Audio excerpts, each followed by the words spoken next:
কোটা সংস্কার দিয়ে শুরু করা রাষ্ট্র সংস্কারের দাবিতে পতন হয়েছে স্বৈরাচার সরকারের। এরপর থেকে শুরু হয়েছে রাষ্ট্রের বিভিন্ন স্তর সংস্কার। 1971 সালের ধারাবাহিকতা বজায় রেখে সংবিধান পরিবর্তনের পক্ষে অন্তর্বর্তীকালীন সরকার, সঙ্গে নতুন মাত্রায় যোগ হয়েছে জাতীয় সঙ্গীত পরিবর্তনের।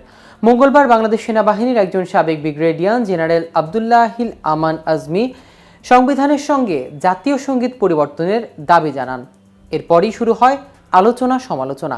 এর পক্ষে বিপক্ষে নেটিজেনদের কাছ থেকে আসছে নানান মতামত, কিন্তু বাংলাদেশেরই এ দাবি প্রথম নয়। এর আগেও অনেক দেশই তাদের জাতীয় সঙ্গীত পরিবর্তন এনেছে, কিন্তু কি কারণ এবং কোন কোন দেশ তাদের জাতীয় সঙ্গীত পরিবর্তন এনেছেন এ বিষয়ে বিস্তারিত থাকছে আজকের প্রতিবেদনের বাকি অংশে।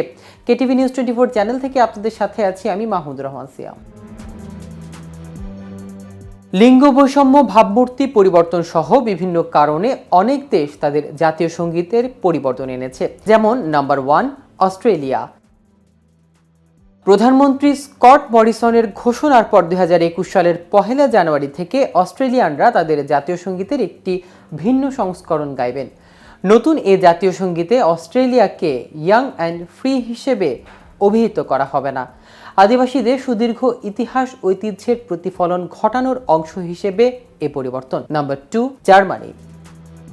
দেশটির সমতা বিষয়ক কমিশনার ক্রিস্টিন রোজে মোরিং জাতীয় সঙ্গীতের আরও বেশি লিঙ্গ সমতা আনার প্রস্তাব করেছেন।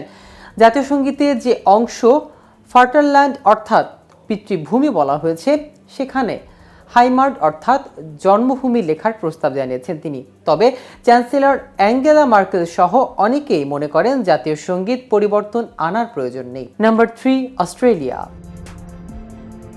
2012 সালে লিঙ্গ সমতা আনার জন্য অস্ট্রেলিয়ার জাতীয় সঙ্গীতে ছেলেরা এর জায়গায় মেয়েরা এবং ছেলেরা লেখা হয়েছে। Number 4, Canada.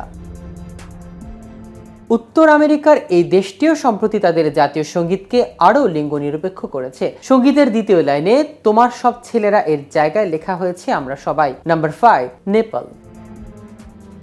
2008 সালে নেপালে আনুষ্ঠানিকভাবে রাজতন্ত্র বিলুপ্ত হয়, আর আগের বছর নেপালের নতুন একটি গানকে জাতীয় সঙ্গীতের স্বীকৃতি দেওয়া হয়েছে। 1962 সালে গ্রহণ করা নেপালের আগের জাতীয় সঙ্গীতের রাজতন্ত্রের প্রশংসা ছিল, তাই এতে পরিবর্তন আনা হয়। নাম্বার 6, আফগানিস্তান। দেশটিতে বেশ কয়েকবার জাতীয় সঙ্গীতের পরিবর্তন আনা হয়েছে। তালেবান শাসনামলে আফগানিস্তানের কোনো জাতীয় সঙ্গীতে ছিল না। পরে 2002 সালে পুরনো জাতীয় সঙ্গীতকে ফিরিয়ে আনা হয়েছিল। পরে 2006 সালে তৎকালীন কারজাই সরকার সবকিছু নতুন করে শুরু করতে জাতীয় সঙ্গীতও পরিবর্তন করে। Number 7, Rwanda. আফ্রিকার এই দেশটির কথা উঠলে গণহত্যার কথা মনে পড়ে। 1994 সালে মাত্র 100 দিনের মধ্যে ওই দেশের 5 থেকে 10 লাখ মানুষকে হত্যা করা হয়েছে। গণহত্যার পরবর্তী রুয়ান্ডার ভাবমূর্তি গড়ে তুলতে দেশটি 2001 সালে একটি নতুন জাতীয় সঙ্গীতকে বেছে নেয়। নাম্বার 8, দক্ষিণ আফ্রিকা।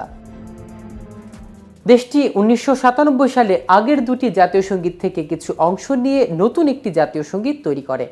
আফ্রিকান ও ইংরেজি ভাষায় রচিত এ গানটি, তবে আফ্রিকান ভাষার অংশটি বর্ণবাদ আমলে ব্যবহৃত জাতীয় সঙ্গীতের অংশ হওয়ায় এর সমালোচনা করেন অনেকে। নেলসন ম্যান্ডেলা সেটি রিকনসিলিয়েটরি ব্যবস্থা হিসেবে বর্ণবাদ পরবর্তী দক্ষিণ আফ্রিকার সঙ্গীত হিসেবে অন্তর্ভুক্ত করেছিলেন। Number 9, Russia.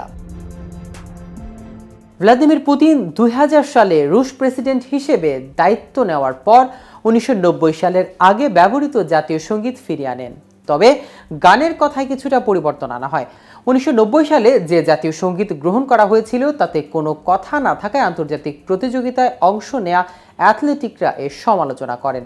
তাদের বক্তব্য ছিল কথাবিহীন গান তাদের নাকি উদ্বুদ্ধ করতে পারেনি। আজ এ পর্যন্তই। নিত্য নতুন সকল আপডেট পেতে কেটিভি নিউজ 24 এর সাথেই থাকুন। ধন্যবাদ সবাইকে।